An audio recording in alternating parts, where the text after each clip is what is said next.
हाँ जी। झा जी, आपका स्वागत है। वक्तव्य प्रस्तुत करिए।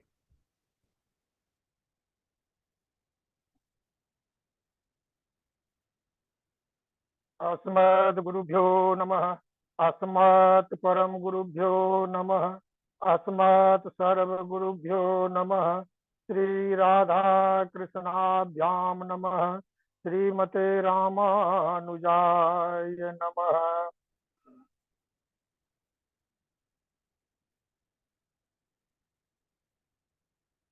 नारायणं नमस्कृत्य नरं चैव नरोत्तमं देवीं सरस्वतीं व्यासं ततो जयमुदीरयेत्।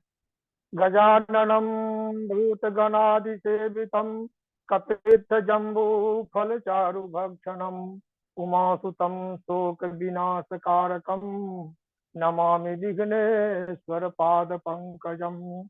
शरीरं स्वरूपं ततो वा कलत्रं यशश्चारुचित्रं धनं मेरुतुल्यं मनश्चैन्न लग्नं श्रीगुरुरङ्घ्रिपद्मे ततः किं ततः किं ततः किं ततः किं। जयतु जयतु देवो देवकी नन्दनोऽयं जयतु जयतु कृष्णो वृष्णिवंश प्रदीप। जयतु जयतु मेघश्यामलः कोमलाङ्गम् जयतु जयतु पृथ्वी भारनाशो मुकुन्द। कृष्ण त्वदीय पद पंकज पंजरान्ते अद्यैव मे विशतु मानस राजहंस। प्राण प्रयाण समये कपवात पित्त कंठावरोधन विधौ स्मरणं कुतस्ते। बरहापीडं नटवरवपुः कर्णयोः कर्णिकारं बिभ्रदवासः कनककपिशं वैजयन्तीं च मालाम्। रन्ध्रान् वेणोरधरसुधया पूरयन् गोपवृन्द बृन्दारण्यं सपदरमणं प्राविशद गीतकीर्तिः। लक्ष्मीनाथ समारंभां नाथयामुनिमध्यमाम् अस्मदाचार्य पर्यन्तां वन्दे श्री गुरु परम्पराम्। अंजनानंदनं वीरं जानकी शोकनाशनं कपीशमक्षहन्तारं वन्दे लंका भयंकरम्। जय जय श्री राधा रमण। जय जय नवल किशोर। जय गोपी चित चोर प्रभु। जय जय माखन चोर। भक्ति भक्त भगवंत गुरु चतुर्नाम बपु एक। इनके पद बंदन किए नासत विघ्न अनेक। बोल दे वृंदावन बिहारी लाल की जय। सुखदेव भगवान की जय। राधा रानी की जय। भगवान कृष्ण की जय। जय जय सीताराम। अनंतानंत कोटि ब्रह्मांड नायक अचिंत कल्याण गुण गण निधान परात परम ब्रह्म अनंत कोटि कंदर्प दर्प दलन पटियान निर्गुण निराकार सगुण साकार जगदैक बंधु करुणैक सिंधु परात परम ब्रह्म सच्चिदानंद घन परमात्मा श्री कृष्ण एवं राधा रानी के जुगल चरणों में दास गणेश का बारंबार प्रणाम। समुपस्थित भक्तगण भागवत भागवत प्रेमी संतजन मातृशक्ति भगनी एवं बांधवों एवं समस्त भूतादि प्राणी सिया राम मैं सब जग जानी करऊं प्रणाम जोरी जुग पानी। सबसे पहले गुरु के चरणों में मेरा सत सत नमन, क्योंकि गुरु की कृपा से ही कुछ संभव है। कहा गया है गुरुर ब्रह्मा गुरुर विष्णु गुरुर्देवो महेश्वर गुरु साक्षात परम ब्रह्म तस्मै श्री गुरुवे नमः। गुरु के आशीर्वाद से ही सब कुछ संभव है। अभी सभी भक्तजनों के सामने और जूम जूम ऐप के माध्यम से सुनने वाले सभी साथियों, बहनों एवं भक्तों, अभी हम भगवान ध्रुव के पावन चरित्र के बारे में कुछ कहने का साहस जुटा रहे हैं। हालांकि भगवान की भक्ति की कोई सीमा नहीं है। भगवान के जुगल चरणों में जिनका जितना प्रेम होता है, उसी प्रेम के अनुपात में ही भागवत चर्चा में कोई सक्षम होता है। मेरी भगवान के चरणों में कितनी भक्ति है यह तो मैं कह नहीं सकता, फिर भी मैं प्रयास कर रहा हूँ कि भक्त ध्रुव के चरित्र के बारे में हम आप लोगों के साथ कुछ चर्चा कर सके। सबसे पहले तो हम बताना चाह रहे हैं, मैत्रेय मुनि और विदुर जी की बातचीत हो रही है।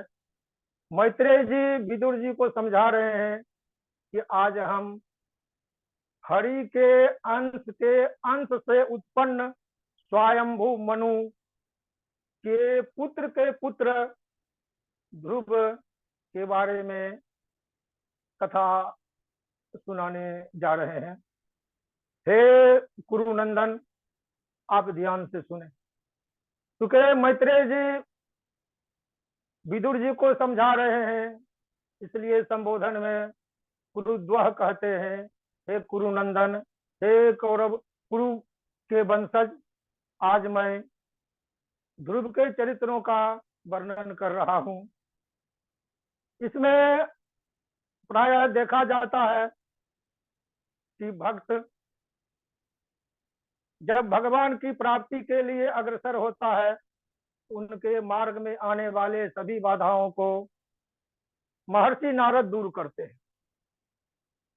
तो आगे हम चर्चा करते हैं। अथातः कीर्तये वंशम पुण्य कीर्ते कुरुद्वः स्वयंभुवस्यापि मनोर हरेरंसांत जनमन जाये उत्तान पादस्य सुनीति सुरुचिस्तयो सुरुचि प्रेयसी पत्युर नेतराय तुतो ध्रुव। मैत्रेय मुनि कह रहे हैं, हरि के अंश से ब्रह्मा की उत्पत्ति हुई और ब्रह्मा से स्वयंभू मनु आए, और स्वयंभू मनु के ही प्रियव्रत और उत्तानपाद ये दो पुत्र हुए। और उन दोनों पुत्रों में उत्तानपाद की दो पत्नियां थी। पहली और बड़ी पत्नी सुनीति थी और दूसरी पत्नी सुरुचि थी। प्रायः देखा जाता है कि दो पत्नियों के कारण प्रेम का विभाजन होता है। उत्तानपाद के प्रेम में भी अंतर आया। सुनीति की तुलना में सुरुचि के साथ ज्यादा लगाव हुआ। परिणाम हुआ कि सुरुचि के पुत्र उत्तम और सुनीति के पुत्र ध्रुव, दोनों में पिता का जो प्रेम है वह समान रूप से नहीं हुआ। अब सुरुचि ज्यादा प्यारी थी, इसलिए सुरुचि के पुत्र को राजा ज्यादा स्नेह देते थे, और सुनीति के पुत्र के साथ राजा उत्तानपाद का उतना लगाव नहीं था। हालांकि ध्रुव राजा का प्रिय पुत्र था, लेकिन राजा डर से कहिए या अन्य कारणों से उत्तम के सामने ध्रुव को ज्यादा महत्व नहीं देते।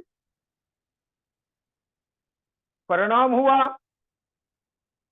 एकदा सुरुचे पुत्रम अंकमारोप्य लालयन् उत्तमम नारुरुक्षन्तम ध्रुवम राजाभ्यनंदत। संजोग है कि एक दिन राजा उत्तानपाद की गोद में ध्रुव बैठा हुआ था। पिता की गोद में बैठ करके पितृ सुख का आनंद ले रहा था। राजा बहुत लाड़ प्यार से उत्तम को दुलार रहे थे। संजोग से किसी कारण घूमते फिरते कहीं से ध्रुव भी राजा उत्तानपाद के महल में चला गया और वहां देखा कि उसका भाई उत्तम पिता की गोद में बैठा हुआ है। तो ध्रुव के मन में भी बाल हट जाग गया कि मैं भी तो राजा का पुत्र हूँ, मैं क्यों ना कुछ देर के लिए पिता की गोद में जाकर बैठूं। वह दौड़ा दौड़ा पिता की गोद में चढ़ने के लिए तत्पर हुआ। इसी बीच में छोटी रानी सुरुचि आ गई और ध्रुव का हाथ पकड़ करके बोली, हे ध्रुव, तुम राजगद्दी के अधिकारी नहीं हो, राजा के आसन पर बैठने के अधिकारी नहीं हो, और राजा की गोद में बैठने का भी अधिकारी तुम नहीं हो। कहती है सुरुचि, न वत्स निरपतेरधिस्न्यं, न वत्स निरपतेरधिस्न्यं, भवानारोढुमर्हति, न गृहीतो मया जत्वं, कुक्षामपि नृपात्मज। हे ध्रुव, तुम तो राजपुत्र हो, इसमें कहीं संदेह नहीं है, निरपात्मज हो, राजा का पुत्र हो, लेकिन केवल राजा का पुत्र होने से क्या, इस सिंहासन पर बैठने के लिए, राजा की गोद में बैठने के लिए राजपुत्र के साथ साथ मेरे गर्भ से उत्पन्न लेना भी जरूरी है। यदि तुम मेरे गर्भ से उत्पन्न नहीं लिए हो तो तुम्हें यह न तो राजगद्दी तुम्हारी है, न राजा की गोद तुम्हारी है, दोनों मेरे पुत्र उत्तम का है। तुम प्रार्थना करो, नारायण का ध्यान करो, परमपिता परमेश्वर की तपस्या करो और उनसे प्रार्थना करो कि हे भगवान, हे नारायण, हे विष्णु भगवान, आप मुझे सुरुचि के गर्भ से उत्पन्न होने का वरदान दें, ताकि मैं राजगद्दी पर बैठ सकूं और राजा की गोद में बैठ सकूं। ध्रुव सोचने लगा कि ये माँ क्या कह रही है, हम तो कोई अनुचित मांग रखे नहीं, केवल पिता की गोद में बैठने की मात्र इच्छा की। इसी पर माँ इस प्रकार कह रही है, तपसा आराध्य पुरुषम तस्यैवानुग्रहेण में, तपसा आराध्य पुरुषम तस्यैवानुग्रहेण में, गर्भे त्वं साधयात्मानं यदिच्छसि नृपासनम। हे ध्रुव, हे पुत्र, तुम परम पुरुष का ध्यान करो, परम पुरुष की तपस्या करो, उनकी आराधना करो, और उनकी कृपा से ही जब तुम मेरे गर्भ से उत्पन्न लोगे तभी तुम इच्छा रखना कि मैं राजगद्दी पर बैठूंगा और राजा की गोद में बैठूंगा। यदि मेरे गर्भ से उत्पन्न होने का तुम्हें वरदान नहीं मिलता है तो तुम कभी भी राजगद्दी और राजा की गोद में बैठने की इच्छा नहीं करना। इतना सुन करके ध्रुव के मन में काफी गुस्सा आया। वह वहां से भागता हुआ अपनी माँ सुनीति के महल में पहुंचा। वहां दौड़कर अपनी माँ से विमाता के द्वारा कही गई बातों का अक्षरशः वर्णन किया कि विमाता ने यानी सौतेली माँ ने मुझे पिता की गोद में बैठने से रोक दिया और यह कहकर रोक दिया कि तुम मेरी गर्भ से उत्पन्न नहीं लिए हो, इसलिए तुम राजगद्दी पर बैठने का अधिकारी नहीं हो और न तो पिता की गोद में बैठने का अधिकारी हो। जब सुनीति ध्रुव से सुनती है कि मेरी सौत ने मेरे पुत्र का इतना अपमान किया है, तो वह तो सुनीति थी, उसकी नीति अच्छी थी, और उसने कहा अपने पुत्र से कि तुम्हारी सौतेली माँ ने तुम्हें कोई नाजायज नहीं कहा, जायज ही कहा है कि भगवान नारायण जगत के पिता हैं, उनके खुश हो जाने पर पिता की गोद को कौन कहे, जगत पिता की गोद में तुम बैठने के अधिकारी हो। ऐसा इस कलयुग के समय कलयुगी माँ अपने पुत्र को नहीं समझाती है। कलयुग घोर कलयुग है, और यदि सौतेली माँ के द्वारा बच्चा यदि अपमानित होता है, इस समय तो सौतेली माँ को गालियों से भर देती, लेकिन सुनीति है, भगवत प्रेम में हमेशा लीन रहती है, उसने अपने पुत्रों को सौतेली माँ के प्रति थोड़ा भी अनुचित नहीं कहा। क्या कहा? महामंगलम तात परेषु मनसा भुंक्ते जनो जत पर दुख दस्ता।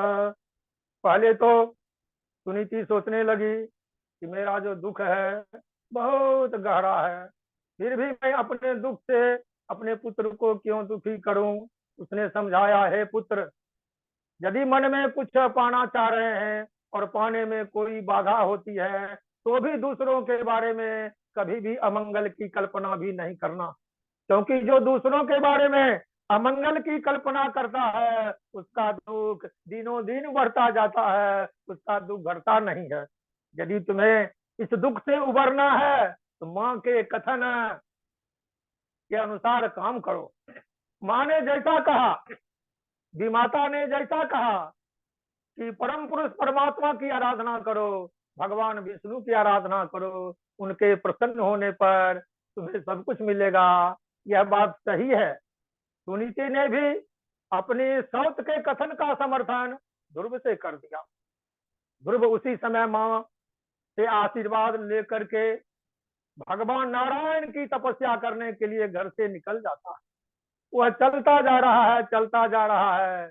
प्रायः देखा जाता है कि भगवान के भक्त जब भगवान की खोज में निकलते हैं तो सबसे पहले भगवान के जो परम भक्त नारद जी हैं वे दौड़ करके पहुंच जाते हैं, क्योंकि भगवान का मन नारायण है। तो भगवान का मन नारायण है, इसलिए भगवान नारायण के मन के रूप में नारद जी हैं, और नारद जी दौड़ करके ध्रुव के पास पहुंचते हैं और ध्रुव से कहते हैं कि बच्चे कहाँ जा रहे हो, क्या चाहिए। वह बालक ध्रुव नारद से सारी कहानी सुनाता है, सौतेली माँ के द्वारा होने वाले अपमान की बातें कहता है, और सौतेली माँ और अपनी माँ के द्वारा बताए गए रास्ते पर चलने के लिए वह नारायण की तपस्या करने जा रहा है, भगवान विष्णु की तपस्या करने जा रहा है। तो ध्रुव कह रहा है कि मैं तो जा रहा हूँ भगवान विष्णु की तपस्या करने के लिए, उनको संतुष्ट करने के लिए। जब उनको मैं खुश कर दूंगा तो पिता की गोद कौन कहे, सारे संसार के जो पिता हैं उनकी गोद में बैठने का मुझे अवसर मिल जाएगा। नारद जी बहुत समझाते हैं। मैत्रेय जी कहते हैं कि बालक तो बालक है, फिर भी वह बालक सामान्य बालक नहीं है, वह क्षत्रिय बालक है। तो माँ के द्वारा अपमान को भी वह नहीं सहा और दौड़ करके तपस्या करने के लिए चला गया। अहो तेज क्षत्रियाणाम मान भंगमृत्यताम बालोऽप्य अयम हृदा धत्ते यत समातुर सदवच। नारद जी से सुनाने लगा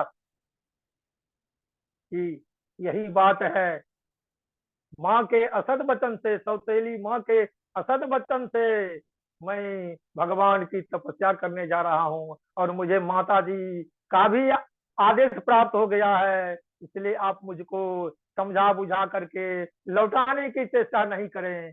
यदि भगवान नारायण की तपस्या की विधि आप बता सकते हैं तो मुझे बताएं। नारद जी समझ गए यह तो बालक हठी है, यह तपस्या करने के लिए जाएगा ही, क्योंकि इसने मन में ठान लिया कि भगवान नारायण विष्णु को तपस्या से हम खुश करेंगे और अपनी माँ के गर्भ से जन्म लेने के बाद भी हम परम पद प्राप्त करके छोड़ेंगे। जब इतना नारद जी ध्रुव के मन की बात जान लेते हैं तब नारद जी ध्रुव को समझाते हैं कि हाँ, अब तो तुम निश्चित कर लिए हो कि हम भगवान नारायण की तपस्या करेंगे ही, और जब तुमने ठान लिया है नारायण की तपस्या करने का तो ध्रुव ने कहा कि मुझे आसान बताइए कि मैं कहाँ जाऊं, कहाँ तपस्या करूं, किस प्रकार तपस्या करूं, और तपस्या करने के लिए किस मंत्र का जाप करूं। आपसे और बड़ा गुरु मुझे कोई मिल नहीं सकता है। ध्रुव ने नारद जी को उसी समय अपना गुरु वरण किया और गुरु ने अपने शिष्य ध्रुव को उपदेश दिया। क्या कहा? तत्तात गच्छ भद्रम ते यमुनाया तटम शुचि पुण्यम मधुवनम यत्र सानिध्यम नित्यदाहरे। हे ध्रुव, हे राजकुमार, जाओ यमुना के नदी के तट पर जाओ। वहाँ बहुत ही पुण्य देने वाला मधुबन नाम का जंगल है। उस जंगल में जाकर के तप करो, और वहां जाकर के तप करने से तुम्हें हरि का सानिध्य प्राप्त होगा, क्योंकि उस पुण्य भूमि पर हरि हमेशा विराजमान रहते हैं। और वह ध्रुव नारद जी से मंत्र लिया। नारद जी ने उन्हें मंत्र दिया। क्या मंत्र दिया?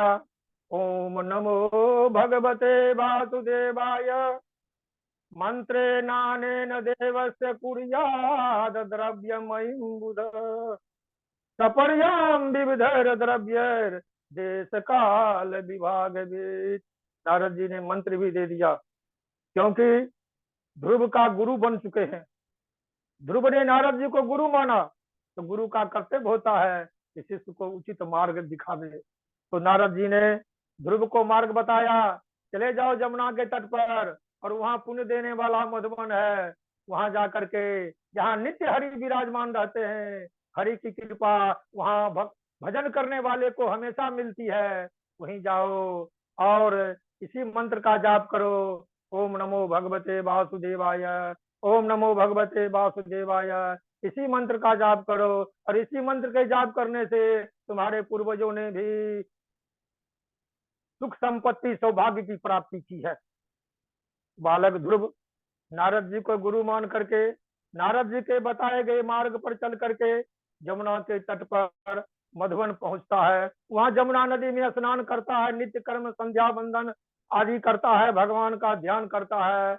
उसके बाद बैठ करके तपस्या करने लगता है, और नारद जी के द्वारा बताए गए मंत्रों का तल्लीनता से जप करने लगता है। ओम नमो भगवते वासुदेवाय, ओम नमो भगवते वासुदेवाय। इस मंत्र को जप करके वह तपस्या में बैठ गया, अपने मन को बस में किया। जब वह बालक ध्रुव की अवस्था कम थी, फिर भी वह कठिन तपस्या में संलग्न हो गया। जब तपस्या शुरू हो गई, पूजा पाठ जप शुरू हो गया, तब पहले महीने में वह केवल बैर और कैथ के फल को तीन तीन दिन के अंतराल पर खाता था। पहले प्रथम मास में तीन तीन दिन के अंतराल पर बैर या कैथ के फल को ग्रहण करता था। उसके बाद तपस्या में लीन हो जाता था। जब पहला मास बीत गया, दूसरा मास आया, तो दूसरे महीने में वह 3 दिन के बदले में 6 दिन निर्धारित किया, और 6 दिन के अंतराल पर सूखे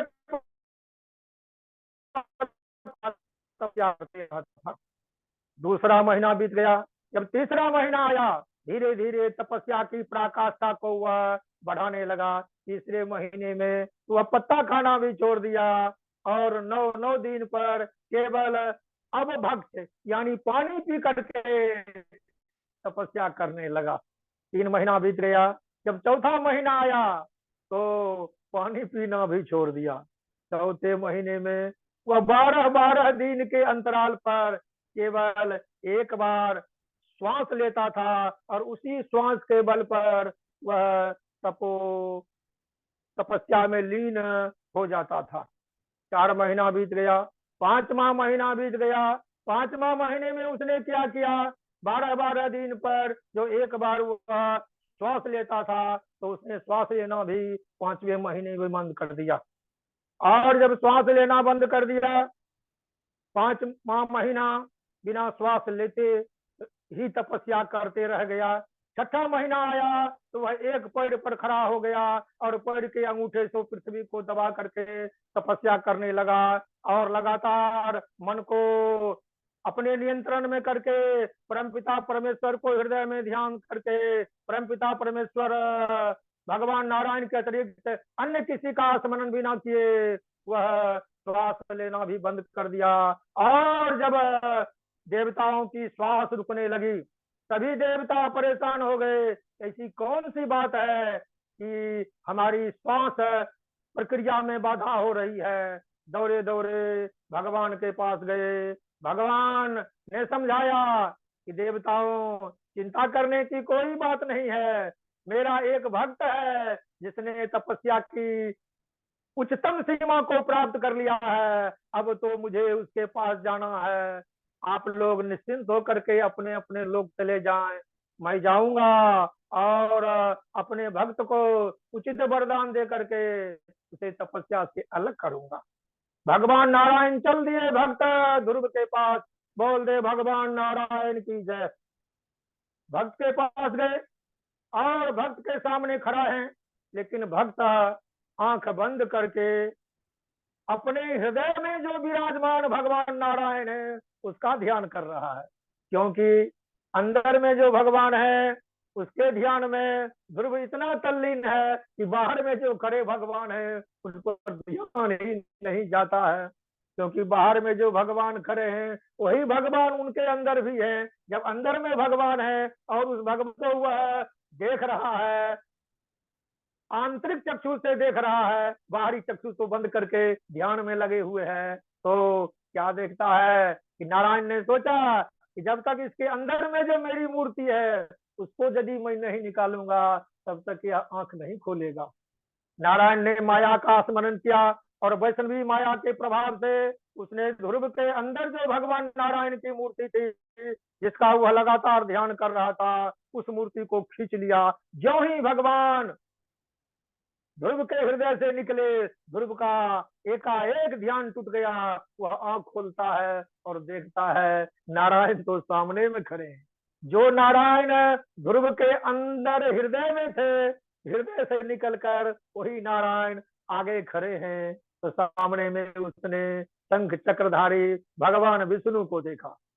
लेकिन ध्रुव तो बालक है, उसे न स्तुति आता है, न कोई श्लोक याद है, न कोई मंत्र जानता है। वह चुपचाप खड़ा है, केवल उनको देख रहा है, उनको देख रहा है। भगवान समझ गए कि ध्रुव के पास ये शब्दमयी ज्ञान, शाब्दिक ज्ञान नहीं है। शाब्दिक ज्ञान के अभाव में यह मेरी स्तुति नहीं कर पा रहा है। तो भगवान विष्णु ने क्या किया? कृतांजलिम ब्रह्ममयेन कंबुना परस बालम कृपया कपोले। भगवान ने ध्रुव पर दया की और अपने शंख से ध्रुव के कपोल प्रांत को, गाल को स्पर्श किया। ज्यों ही ध्रुव ने भगवान का स्पर्श पाया तो उसके हृदय में चारों वेद, सभी उपनिषद, सारे स्तोत्र आ गए और उसने भगवान की स्तुति किया। क्या स्तुति किया?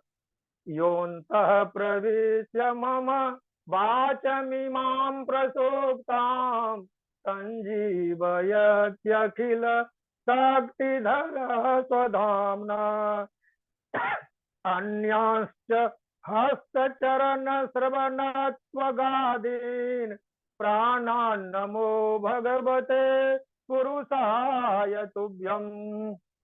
इस प्रकार भगवान की स्तुति करने लगा कि हे भगवान, आप मेरे हृदय में उपस्थित हैं, सब जगह विराजमान हैं। जितने कण कण हैं, प्रत्येक कण में आपकी उपस्थिति है। आपके स्मरण से ही, आपके संकल्प मात्र से ही यह चराचर संसार चल रहा है। इसलिए आप मेरे ऊपर कृपा करें। भगवान नारायण विष्णु ने ध्रुव से कहा कि पुत्र, मैं तुम्हारी तपस्या से काफी संतुष्ट हूँ, मुझसे वरदान मांगो।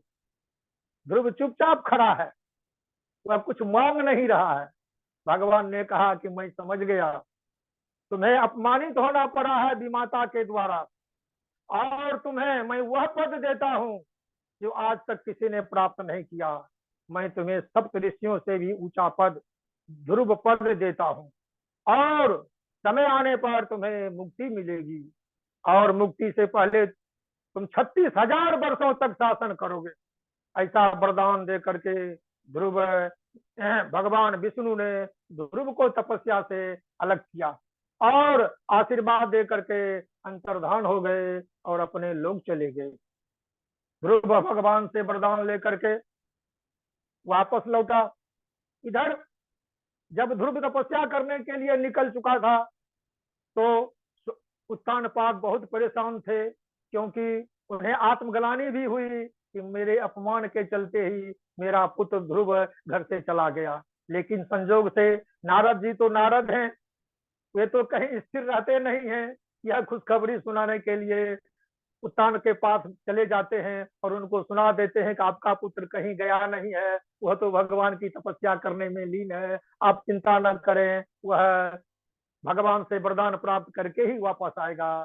तो यह बात भी नारद जी का सत्य हुआ और ध्रुव भगवान से वरदान प्राप्त करके अपने राजमहल आए। जब राजमहल ध्रुव आए तो वही विमाता जिसने अपमानित किया था, हालांकि विमाता ने अपमानित किया लेकिन वह अपमान नहीं, विमाता ने ईश्वर की प्राप्ति का मार्ग दिखाया।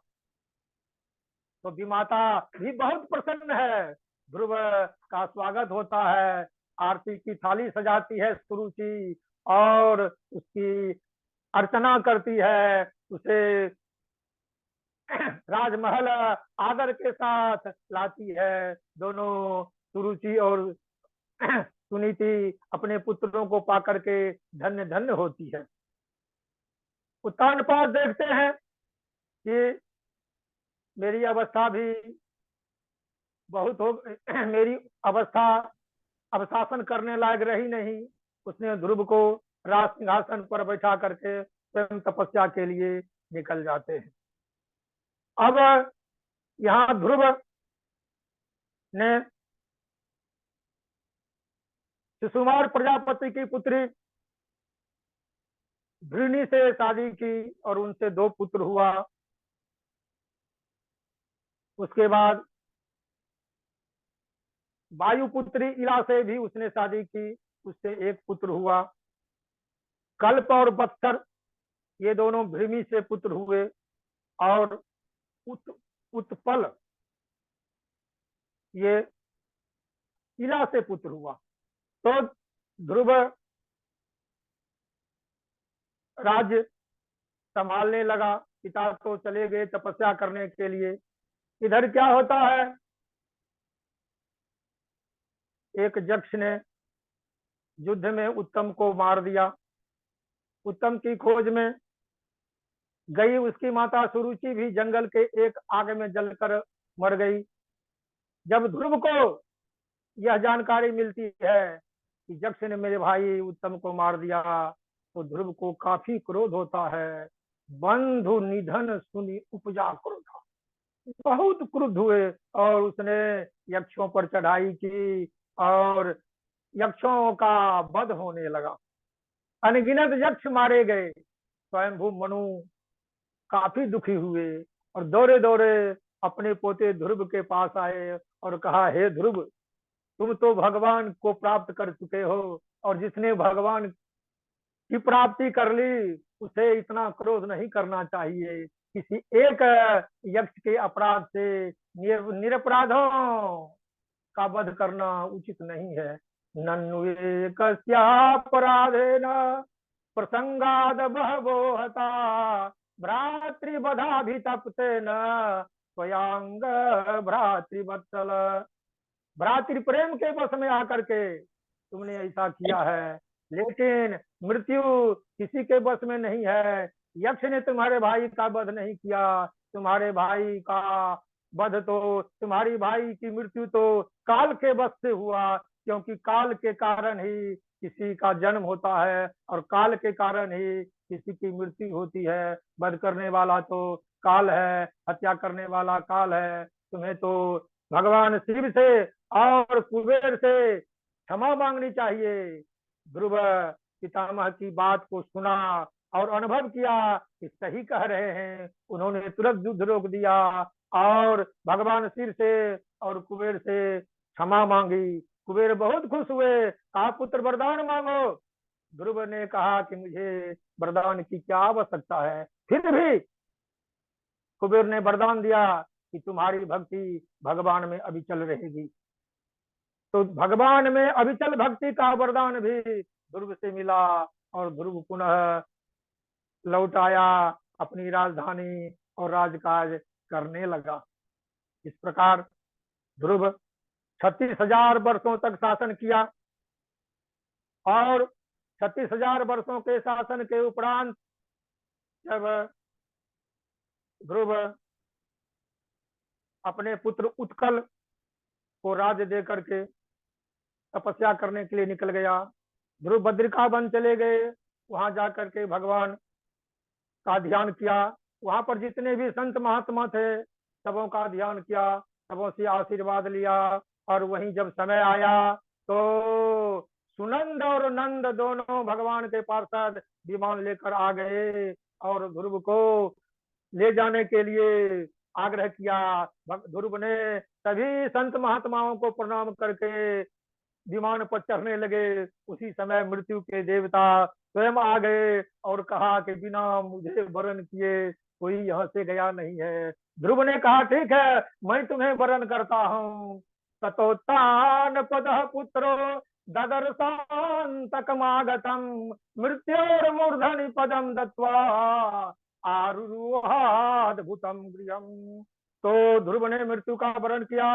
मृत्यु के मस्तक पर पैर रख करके धन्य है ध्रुव जिसके सामने मृत्यु ने अपना मस्तक झुका दिया और उस पर पैर रख करके विमान पर चढ़ गए। और सुनंद और नंद दोनों विमान को लेकर के चल पड़े। जो ही आगे बढ़ते हैं तो ध्रुव को याद आती है कि मेरी माँ, मेरी माँ। तो नंद और सुनंद और नंद ने कहा कि जिसके पुत्र ऐसे हैं उसे तो उसका विमान तो आगे आगे जा रहा है। कुलम पवित्रम जननी कृतार्था वसुंधरा पुण्यवती तेन अपार संवित सुख सागरे लीनम परे ब्रह्मणि जस्य चेत। परमपिता परमेश्वर में जिसका चित्त लग गया उसका कुल पवित्र हो गया, उसकी माँ पवित्र हो गई, उसकी धरती पवित्र हो गई। वह तो आगे आगे जा रही है, देखो अगले विमान पर तुम्हारी माँ जा रही है। इस प्रकार ध्रुव पद को प्राप्त